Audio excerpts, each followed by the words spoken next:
very much. I'll take us through the resolutions of this kikao that we have had. Resolutions of the consultative forum held at Ufungamano House on the 13th day of April 2023. It is numbered number 1 all the way to number 13, perhaps to coincide with the dates.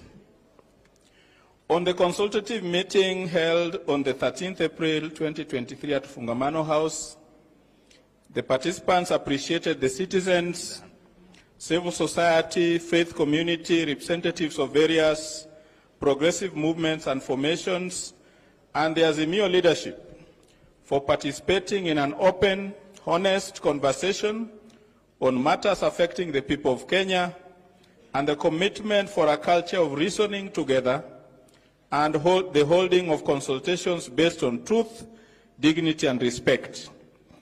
The meeting encourages participants to continue to hold consultations with various sections of the Kenyan society and be committed to developing a credible framework for national dialogue that reflect, among others, the following values and principles. 2, the high cost of living. Bringing down the cost of unga, electricity, fuel, and other essential commodities is an unnegotiable demand of the people of Kenya. It must be a priority area of discussion in any negotiations. Number 3, solution 3, on the national dialogue process. It is critical to have a credible, inclusive, independent, and participatory national dialogue process that represents different shades of opinion of the Kenyan people. It is a constitutional imperative to ensure the meaningful participation of the people of Kenya in the national dialogue. Number 4, on the parties to the dialogue. The parties to the national dialogue shall include representatives of various citizen formations, the Azimio Coalition and the Kenya Kwanza Coalition. Number 5, on the values and principles for national dialogue that are alluded to under Resolution 1. The values and principles of the national dialogue framework shall include respect for the ethos, values, and letter of the Constitution of Kenya, including sovereignty of the people, supremacy of the Constitution, participation of the people, respect of human rights, equality, equity, dignity, utmost good faith, commitment to finding genuine solutions to urgent problems facing the people of Kenya, stewardship, and consensus building. Number 6, on the subject matters of the national dialogue. Each party to the national dialogue shall be allowed to put forward a set of thematic concerns for the national dialogue. No party shall have a veto power on the thematic concerns and or right to oppose a proposed thematic concern from another party. Number 7, on the membership of the national dialogue.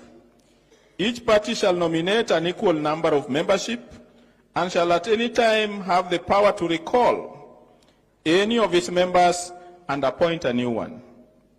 Number 8, on the space and venue for the national dialogue. The official national dialogue should be held on a neutral ground, although various spaces can host conversations that can feed into and aid in the dialogue. Number 9, on decision making. Decisions shall be made through consensus and based on the principle of equality of parties involved in the national dialogue process. Number 10, which is on the time frame for the national dialogue. The national dialogue shall be held expeditiously and without undue delays, and shall be completed within a period of 30 days. Number 11, on citizen engagements. The people thank the Azimio leadership for organizing an intimate engagement with the citizens and discussing matters that concern them. They have requested the leadership to hold many more of such sessions all over the Republic of Kenya.